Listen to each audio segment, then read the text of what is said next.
Welcome to Bloomington Today. I'm Kaylin Cockrell. Thanks for joining us.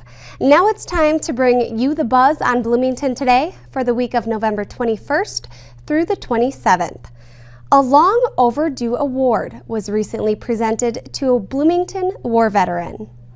It's been more than 40 years since veteran Mike Kirkpatrick was wounded in the Vietnam War, and in early November, he chose Bloomington Civic Plaza as the site to finally get the recognition he deserves. Purple Heart is an American decoration, the oldest military decoration in the world in present use, and the first American award made available to the common soldier. It was initially created as the badge of military merit by one of the world's most famed and best-loved heroes, General George Washington. The actual order included the phrase, "Let it be known that he who wears the military order of the Purple Heart has given his blood in the defense of his homeland and shall forever be revered by his fellow countrymen." In attendance on November 10th were military officials and Mayor Gene Winstead, along with Kirkpatrick's family, friends, and fellow service members. Senator Amy Klobuchar was also there and set the scene of that day Kirkpatrick will never forget. On July 9, 1968, during a search and destroy sweep, he was walking into a tree line with two others when one of them triggered an enemy explosive device. All three of them were wounded, including you. Is that correct? Were you part of that? So you were just there and knew what had happened, okay?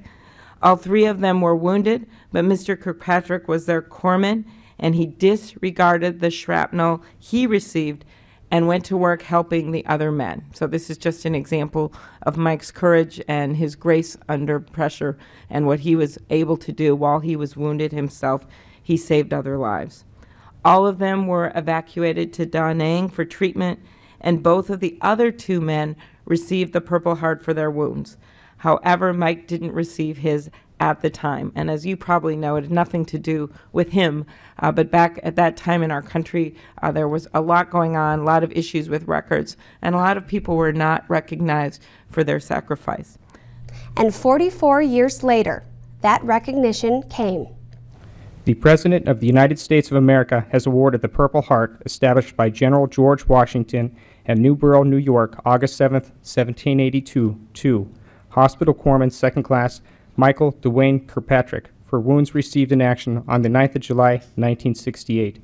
Given under my hand in the city of Washington, this 5th day of September 2012, signed Mark E. Ferguson III.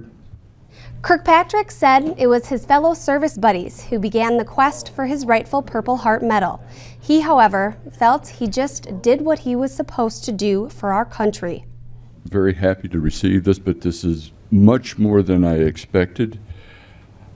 I just did my duty in the service and did my duty in Vietnam to take care of my, as I call them, my fellow Marines, because I spent more time with the Marines than in the Navy. Senator Klobuchar noted that her office gets on average 2 to 3 requests per year about Purple Hearts that were never awarded. On behalf of the City of Bloomington, we are honored that Kirkpatrick chose to have his Purple Heart Award ceremony at Civic Plaza, and we'd like to thank him for his service to our country. While you're out doing your holiday shopping this year for your loved ones, consider picking up a gift for a child who may not be receiving holiday gifts this year. Veep's annual Holiday Toy Drive collection is taking place from now until December 10th. Donation boxes are placed at various locations throughout Edina, Richfield, and Bloomington. And once the collection period is finished, staff works in overdrive to unload, sort, and stock toys of all shapes and sizes. Veep's goal is to provide one toy of a $10 to $20 value, one book, and 2 winter wear items per child, as well as 1 game per household to low-income families in Bloomington, Richfield, Edina, and South Minneapolis. And in years past, they've managed to do just that. We have been very fortunate that the community has always stepped forward, so any family that has signed up for our program by the registration deadline has been served. And so we've never had to turn a family away who has signed up because we didn't have enough toys.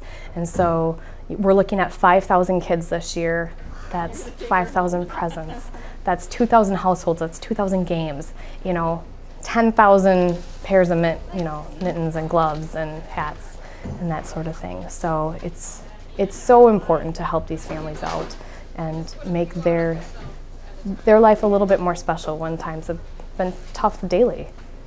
For a complete list of collection sites, visit veepvolunteers.org. In Bloomington, you'll find donation bins at Civic Plaza, Public Works, Creekside Community Center, and Oxborough Library, just to name a few. Air, land, water, energy, and climate, all things that affect each and every one of us. And on Tuesday, November 27th at Normandale Community College, residents will get their chance to voice their opinions on these matters that impact lives on a daily basis. The Environmental Congress Citizens Forum is held all over the state on different days and is free and open to the public.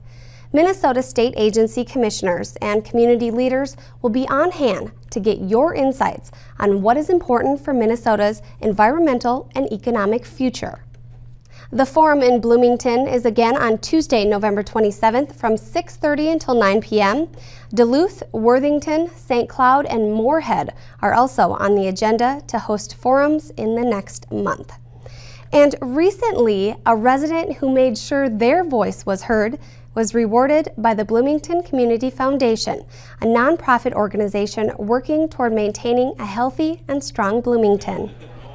On Thursday, November 8th, President and Director of the Bloomington Historical Society, Vonda Kelly, was awarded the 2012 Bloomington Legacy Award. I've been privileged to be given many opportunities to be of service in Bloomington, and I'm grateful for the many affiliations I have made over my 54 years here in working with the community and getting to know the people of Bloomington. And I wish to express my gratitude to the many dedicated people working with various organizations in the community. The hours may be long, but the rewards are many. The award recipient is described as someone who has demonstrated significant leadership by notable achievement for our city. Mayor Winstead highlighted Vonda's countless contributions to the city, even reading some of the inspiring nomination letters written on Vonda's behalf. Some of the people here in the room stated it better than I ever could. And, Don Stiles, in a letter put forth, he said, "I'm not sure where Vonda finds all her energy, but she does. Throughout her years as a city employee and now the professional volunteer, Vonda has made a role model for all of us on how to lead with integrity and how to give back to our community with a passion. There are very few Bloomington activities and events over the last few decades that don't carry a positive influence or input of Vonda." Congratulations, Vonda Kelly, and thank you for making Bloomington a better place for everyone. And that is the Buzz on Bloomington today for the week of November 21st through the 27th. Thanks for joining us.